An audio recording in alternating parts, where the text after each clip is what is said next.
Assalamualaikum warahmatullahi wabarakatuh. Masih di channel Miftahul Ulum.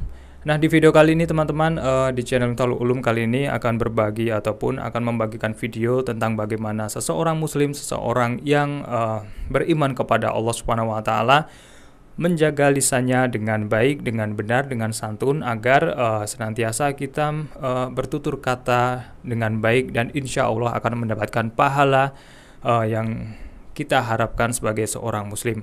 Nah, kita akan menyimak video dari Ustadz Khalid Basalamah bagaimana kita seorang muslim senantiasa bisa menjaga lisannya, karena jika kita lihat lisan itu bagaikan pedang ya. Jika kita tidak bisa menjaganya, maka lisan tersebut lebih tajam daripada pedang. Nah, oke teman-teman, untuk lebih jelasnya kita langsung saja menyimak video dari Ustadz Khalid Basalamah bagaimana seorang muslimah menjaga lisannya. Kita simak. Surah ini saudaraku diberi nama oleh Allah Subhanahu wa taala dengan surah Al-Humazah. A'udzu billahi minasyaitonir rajim. Bismillahirrahmanirrahim. Wailun likulli humazatin lumazah alladzi jama'a malan wa 'addadah yahsabu anna malahu akhladah kalla layunbadhanna fil hutamah wa ma adraka mal hutamah narullahil muqadatu allati tattali'u 'alal af'idah innaha 'alaihim mu'sadah fi 'amadin mumaddadah. Di dalam tafsir sekaligus terjemahan, wailun berarti saudaraku seiman memiliki banyak makna yang artinya adalah kecelakaan, kehinaan, penyiksaan, kerendahan. Segala macam makna yang bisa menyusahkan seseorang bergabung di masalah atau dalam kalimat wail. Seperti misalnya dalam ayat lain, wailun lil mutaffifin, kecelakaan, kehancuran, kebinasaan. Bahkan ulama tafsir mengatakan nama sebuah lembah di api neraka namanya wail. Allah mengatakan wailun li kulli. Kata-kata li ini berarti untuk, dan kullu berarti semuanya. Dan kalau bergabung antara li dengan kullu berarti tidak ada pengecualian. Allah mengatakan wailun li kulli, kecelakaan, kehancuran, kebinasaan, siksaan, lembah di api neraka untuk semua, tidak terkecuali. Siapakah yang Allah ancam saudaraku? Dua kelompok, humazatin lumazah. Humazah ini kata ulama tafsir maknanya adalah alladzi ya'ibun nasu biqaulihi, orang yang sibuk menceritakan aib orang lain dengan lisannya. Sibuk lisannya setiap hari bangun tidur sampai tidur lagi bagaimana menjatuhkan orang lain, menghina orang lain, mengeluarkan kata-kata yang mengundang murkahnya Allah dari kata-kata kemaksiatan. Tidak ada nasihat, tidak ada zikir, tidak ada baca Al-Quran. Padahal orang mukmin harus memikirkan semua yang keluar dari lisannya adalah sesuatu emas, bernilai, punya bobot, sehingga dicatat dalam buku amalnya. Dan dia menjauhi semua kata-kata yang justru berbahaya bagi dia, yang akan membuat orang lain membencinya karena kata-kata kasar, atau menghina, atau menjatuhkan. Bahkan Allah Subhanahu wa ta'ala akan murka padanya. Dan kita akan dengar dalam lanjutan ayat ini bagaimana Allah mengancam orang-orang yang menyalahgunakan lisannya. Saya akan paparkan panjang lebar hadis-hadis dan berhubungan dengan hukum-hukumnya setelah membacakan umumnya ayat ini.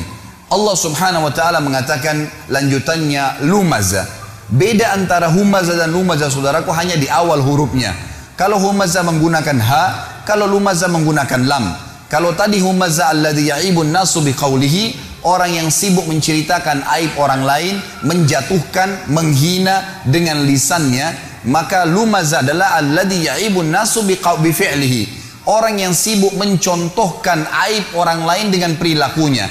Temannya pincang dicontohkan jalannya, temannya cadel dicontohkan jalannya. Apa saja kekurangan dari fisik seseorang di depan matanya, maka dia jadikan sebagai bahan-bahan olokan. Sekali lagi Allah mengatakan wailun, kecelakaan, kehancuran, kebinasaan, lembah di api neraka untuk semua tidak terkecuali kelompok yang sibuk menceritakan orang lain dengan lisannya, menjatuhkan mereka, menghina mereka, atau mereka mencontohkan aib orang lain dengan perilakunya. Apa yang Allah Subhanahu wa ta'ala sebutkan tentang ciri mereka? Kata Allah Subhanahu wa ta'ala alladzi jama'a malan wa 'addadah. Yang paling banyak kena dua kelompok ini adalah orang-orang yang selalu secara letterlet maknanya mengumpulkan harta dan menghitung-hitungnya. Ini terjemahan letterlet. tapi makna tafsirnya adalah orang-orang yang mengejar prestasi-prestasi dunia yang mereka mengira bahwasanya prestasi itu akan terus kekal bersama mereka. Misal, seorang ketua yayasan terus merasa dirinya akan menjadi ketua yayasan, setiap merasa ada saingan maka dia akan berusaha menjatuhkan dengan lisan atau perilakunya. Setiap orang dicalonkan menjadi wakil rakyat, maka dia akan terus mencari aib lawannya tadi dengan cara terus menjatuhkan dia dengan lisan dan juga dengan perilakunya dan seterusnya. Semua ini adalah hal-hal yang diancam oleh Allah Subhanahu wa taala. Di dalam Islam, saudaraku, kita sangat ditekankan untuk selalu bersyukur kepada Allah kalau seandainya ada sesuatu aib pada diri orang, muslim atau non muslim, untuk bersyukur kepada Allah karena tidak ada pada diri kita. Sebagaimana sabda Nabi SAW di dalam sebuah hadis yang sahih, beliau mengatakan terjemahannya, kalau kalian melihat aib pada diri seseorang yang tidak ada pada diri kalian, ucapkanlah alhamdulillahilladzi afani mimma ibtala bihi wa faddalani ala katsiri mimma khalaqa tafdhila. Segala puji bagi Allah yang telah menyelamatkan saya atas apa yang dicobakan kepada orang ini dan telah memberikan kepada saya kelebihan dengan kelebihan-kelebihan yang banyak. Bukan justru menjatuhkan, bukan justru menjadikan sebagai senjata untuk menghina orang lain atau bahkan menceritakan aib tersebut kepada orang lain. Saudaraku, menceritakan aib yang ada pada diri seseorang, kalaupun ada, namanya ghibah dalam agama Islam dan hukumnya haram, tidak boleh. Kata Nabi SAW waktu ditanya apa itu ghibah oleh seorang sahabat, beliau mengatakan, engkau menyebutkan tentang saudaramu yang dasarnya ada padanya dan dia tidak suka diceritakan hal tersebut. Sementara kalau tidak ada padanya, namanya fitnah, dan fitnah lebih besar daripada pembunuhan dosanya. Tidak ada celah bagi seorang muslim untuk menyalahgunakan lisannya, maka harus dijaga. Ini contoh, dan Allah sebutkan mereka paling banyak mengejar prestasi dunia. Sementara saudaraku, dunia ini semuanya hanya kemasan dan kiasan. Apa bedanya antara seseorang yang tidur di emperan jalan, yang tidak menggunakan kasur, selimut, cuma berlapiskan tanah saja dan bajunya apa saja yang ada di badannya, dengan orang yang tidur di ranjang yang ratusan juta, rumahnya dari marmer semuanya? Apa kira-kira bedanya antara dua orang ini? Demi Allah, hanya kemasannya, saudaraku. Kemasan duniawi. Tujuannya sama saja, tidur. Apa bedanya antara orang yang makan di daun pisang dengan orang yang makan di piring emas? Kemasan dunianya yang berbeda. Tujuannya makan sama. Jangan sampai kelebihan kemasan yang Allah berikan kepada kita karena kelebihan fisik, karena adanya kemasan kendaraan, kemasan yang diberikan oleh Allah Subhanahu wa taala, lalu akhirnya membuat kita melanggar pemberi nikmat itu, Allah Subhanahu wa taala, yang melarang kita justru menjatuhkan orang lain. Kata Nabi SAW, lawan daripada menjatuhkan orang adalah tawadu, merendah. Dalam hadis Bukhari kata Nabi SAW, man tawadha lillah rafa'ahullah. Justru siapa yang merendah kepada Allah atau karena Allah, Allah akan tinggikan derajatnya. Hasan Basri rahimahullah ditanya oleh beberapa ulama-ulama Basra pada saat itu, pada saat mereka mendefinisikan apa itu tawadu, apa itu merendah, supaya kita tidak jatuhkan orang lain. Maka mereka memberikan definisi beragam macam. Lalu Hasan Basri mengatakan, kalau menurut saya adalah, jangan pernah kau lihat siapapun orang muslim di depan matamu, kecuali kau pastikan dan katakan dalam dirimu, dia lebih baik daripada saya. Kalau dia lebih tua, katakan orang ini lebih dulu mengenal Islam dari saya, maka pasti lebih banyak pahalanya. Kalau dia lebih muda, katakanlah bahwasanya dia lebih muda dari saya sehingga dosanya lebih sedikit dan Allah lebih muliakan dia. Terus kita merendah di mata Allah Subhanahu wa taala, Allah akan tinggikan derajatnya orang seperti ini. Saudara, selanjutnya Allah mengatakan ancamannya datang. Waktu Allah mengatakan wailun likulli humazatin lumaza, kecelakaan, kehinaan, kebinasaan, lembah di api neraka untuk semua orang yang selalu menceritakan aib orang lain dan mencontohkan perilaku mereka, yang mereka ciri-cirinya selalu mengejar prestasi-prestasi dunia. Yahsabu annama lahu akhlada, ya. Allah Subhanahu wa taala mengatakan setelah itu mereka mengira prestasi dunianya akan mengekalkannya di dunia. Kalla, tidak mungkin. La yumbadzanna fil hutama, pasti mereka-mereka ini akan dilemparkan ke dalam hutama. Allah lanjutkan, wa ma adraka mal hutama, tahukah kalian kenapa harus kalian takut, khawatir jangan sampai masuk ke hutama itu? Narullahil muqada, apinya Allah yang muqada. Kata para ulama tafsir, muqada maknanya adalah mushtailah, yang berkobar-kobar. Teman-teman sekalian, renungi makna ini. Kalau seseorang di antara kita mengambil korek gas yang biasa dipakai bakar oleh teman-teman kita mungkin yang masih merokok, kalau dia bakar jarinya 10 detik saja, Jari dibakar dengan api yang kecil sudah memar kalau 10 detik. Kalau 1 menit teman-teman sekalian sudah cukup untuk membuat matang tangan itu. Dan perlu operasi untuk diperbaikin. Bagaimana dengan api yang berkobar-kobar? Banyak orang tidak merenungi masalah ini, tidak memikirkan. Tetangga saya pernah mengalami kebakaran di kota Makassar pada saat itu beberapa tahun lalu. Saya coba ingin membantu saja, tiba-tiba ada api yang sangat besar menyambar di depan mata saya.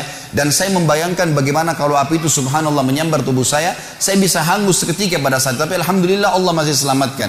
Tapi saya jadikan sebagai pelajaran. Api yang berkobar teman-teman sekalian luar biasa. Kalau membakar maka akan menghanguskan tubuh seseorang. Allah mengatakan narullahil muqada, apinya Allah yang berkobar-kobar. Cukup sampai situ? Ternyata tidak. Allah masih sambung lagi. Allati, yang api itu tattali'u 'alal af'idah. Sifatnya api itu kalau dibakar kakinya penghuni neraka nanti yang humazah dan lumazah ini akan membakar sampai ke jantungnya. Orang Arab mengatakan dalam bahasa Arab teman-teman sekalian, kalau dia melihat sesuatu, dia mengatakan ra'aitu, saya sudah melihatnya. Kalau sesuatu itu sangat dekat dan mudah dijangkau.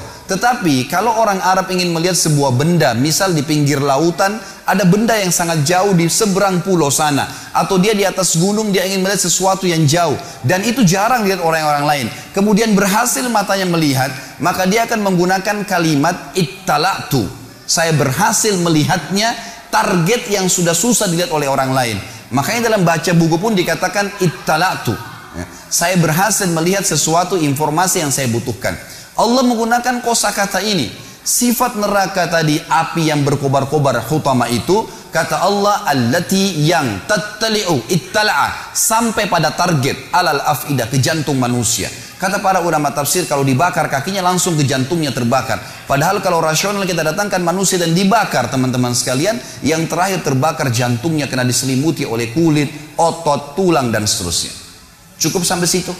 Tidak lagi. Allah masih sebutkan agar orang betul-betul meninggalkan perbuatan buruk ini. Setelah dikatakan allati tattali'u 'alal af'idah, innaha, sesungguhnya api itu alaihim mu'sadah, terhadap mereka melengket atau melekat. Mu'sadah bahasa lainnya adalah multasiqah, melekat. Kalau ada api teman-teman sekalian, kita dilemparkan, disemprotkan api, lalu api itu tertarik kembali, kita rasakan panasnya tapi cuma sebentar. Tetapi kalau tubuh kita diberikan bensin, lalu disemprotkan api sehingga api itu melekat di tubuh kita, maka akan terus terasa panasnya. Per detiknya terasa panas. Maka Allah menggunakan kalimat ini. Api neraka utama tadi itu bukan hanya berkobar-kobar, tapi pada saat disemprotkan ke tubuh seseorang nanti, naudzubillah, yang melanggar melakukan dua perbuatan ini, apinya akan melengket ke tubuhnya sampai terbakar, baru padam api tersebut. Diulangi lagi, begitu terus, tidak akan pernah habis sampai dosanya dibersihkan oleh Allah Subhanahu wa taala.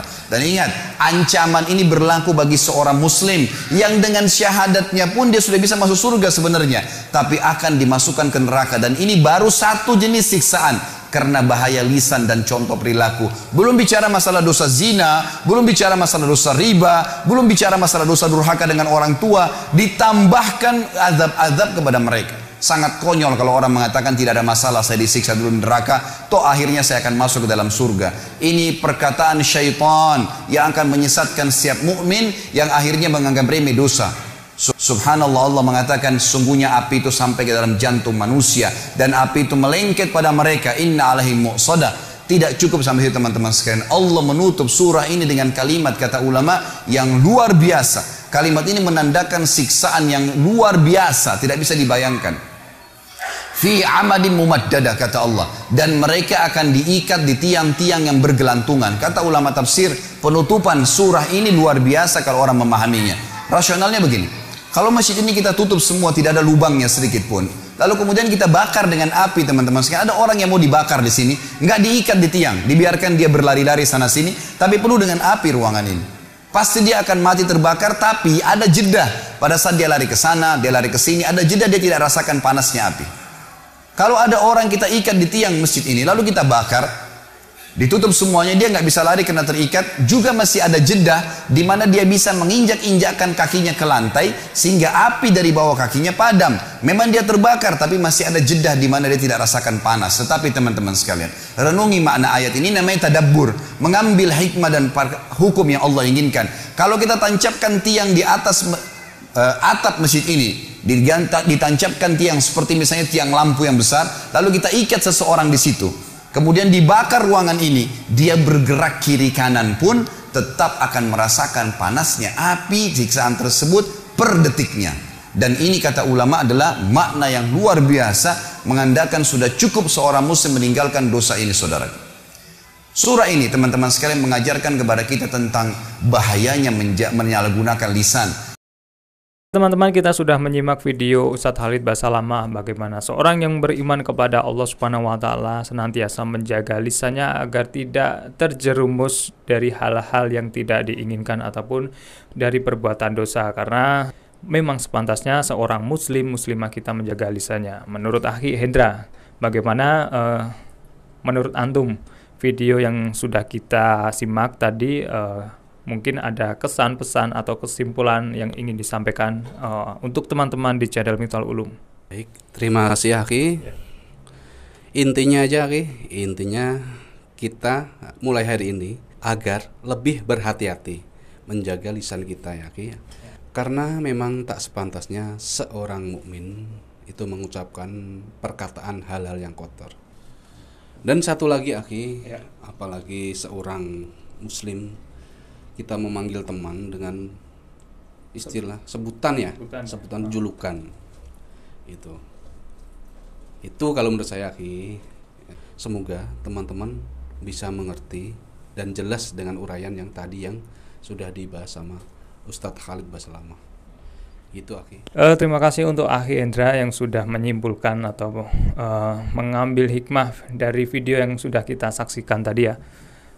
Dan untuk teman-teman yang belum subscribe channel Miftal Ulum, jangan lupa untuk tonton dan terus saksikan video-video di channel Miftal Ulum, dan jangan lupa untuk like, subscribe, dan juga share agar channel Miftal Ulum terus berinovasi, terus bermanfaat untuk kita semua insya Allah di dunia dan akhirat. Akhirul kalam, wassalamualaikum warahmatullahi wabarakatuh.